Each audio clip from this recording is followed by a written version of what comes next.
qui dit 1er février dit des grandes annonces de Donald Trump. Et là, le fédéral est prêt à répliquer. Oui, des tarifs donc de 25 annoncés hier par le président Trump sur différents produits canadiens. Vous avez reconnu Jean-Yves Duclos, ministre des Services publics, de l'approvisionnement, lieutenant politique également pour le Québec. Bonjour, M. Duclos, merci d'être là. Bien, bonjour les gars et bonjour tout le monde. D'abord, avez-vous pu lire les décrets? Est-ce que vous avez eu le fin détail ou on est toujours un peu en suspens?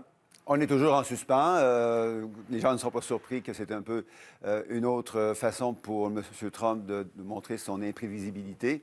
On sait ce qu'il a annoncé hier à la télévision, mais on n'a encore rien reçu de concret. Bon, alors, je comprends que tant que vous n'avez pas vu ce qu'il y a à l'intérieur de ça, vous ne pouvez pas annoncer le plan de riposte. Mais qu'est-ce que vous pouvez nous dire ce matin sur les grandes lignes de ce plan-là, M. Duclos? Bien, c'est ce qu'on a entendu hier. M. Trump et son entourage lui dit de plus en plus, je crois, M. Trump ferait une erreur de mettre en place ces tarifs parce que ça ferait mal aux consommateurs et aux travailleurs américains. Il dit lutter contre l'inflation, mais une façon garantie d'augmenter l'inflation aux États-Unis, qui est déjà à un niveau élevé, c'est de mettre des tarifs sur la consommation aux États-Unis. Donc, on sait ce qu'il veut faire. C'est un peu un plan d'impérialisme économique. Il y a comme une vision là, qu'il a besoin d'amenuiser, d'affaiblir le Canada pour pouvoir avoir les États-Unis plus forts. Mais c'est un mauvais plan parce que les États-Unis sont plus forts, entre autres, parce qu'ils sont capables de commercer avec de multiples entreprises canadiennes. Il a besoin du Canada pour avoir une économie forte aux États-Unis. Je pense qu'il n'a pas encore compris ça. Mais ce qu'on entend, c'est que son entourage est de plus en plus nerveux et qu'il commence à comprendre et même à admettre que ce serait mauvais pour l'économie américaine. Êtes-vous dans le cas où on a le contenu de ces décrets-là aujourd'hui? Est-ce que votre réplique va être instantanée dans les prochaines heures? Et est-ce que ce sera vraiment œil pour œil, dent pour dent? C'est-à-dire que vous nous pénalisez hypothétiquement, ce qu'on peut lire dans le Globe and Mail, de 37 milliards, bang, on va répliquer pour 37 milliards canadiens. Est-ce que c'est ce que vous envisagez? La réponse qui est prévue, c'est une réponse qui est ciblée, qui va faire mal où ça fait le plus mal à l'administration américaine, tout en ménageant le plus possible les Canadiens et les Québécois. Parce qu'on sait que toute réponse va venir, évidemment, aussi avec des impacts sur l'économie québécoise et canadienne. Fait qu'il faut frapper là où ça fait le plus mal en essayant de nous protéger le plus possible. À l'écoute ce matin, il y a des travailleurs qui sont inquiets, il y a des entrepreneurs qui sont inquiets, il y a des entreprises qui regardent ça, c'est beaucoup d'incertitudes. Qu'est-ce que vous pouvez leur dire ce matin sur le plan d'aide du fédéral, sur lequel vous travaillez depuis un certain temps déjà?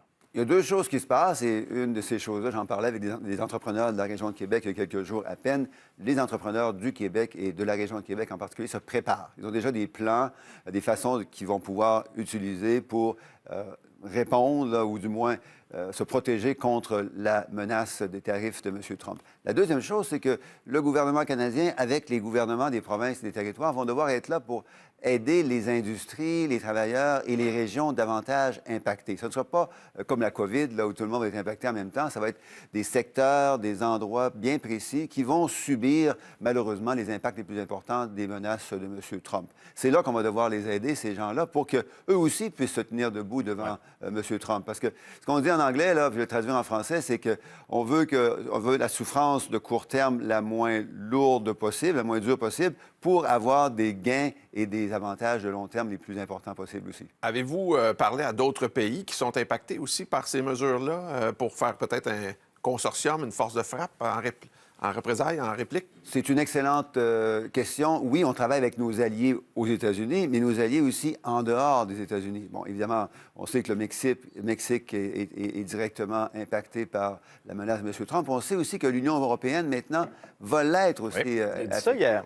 Alors là, on a tous l'obligation, le devoir, les pays alliés, de se tenir debout et de dire à M. Trump qu'on va être plusieurs à lui faire face. Quand on a un bully là, devant nous, c'est toujours plus utile et plus agréable de se tenir debout ensemble. Mais en même temps, cette semaine, on a vu Mélanie Joly être à Washington, M. McGuinty, M. Miller également. Mais est-ce que c'est pas un échec de cette diplomatie canadienne-là?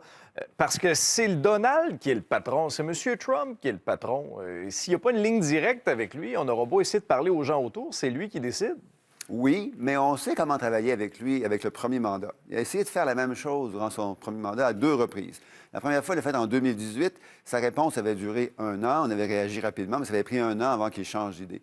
La deuxième fois, en 2020, il a essayé de faire la même chose, mais en dedans d'1 mois, il avait changé d'idée parce que son entourage avait rapidement expliquer à M. Trump que c'était pas une bonne nouvelle. Mais là, on dirait qu'on le sent encore plus revanchard, là, cette fois-ci, le Trump 2.0.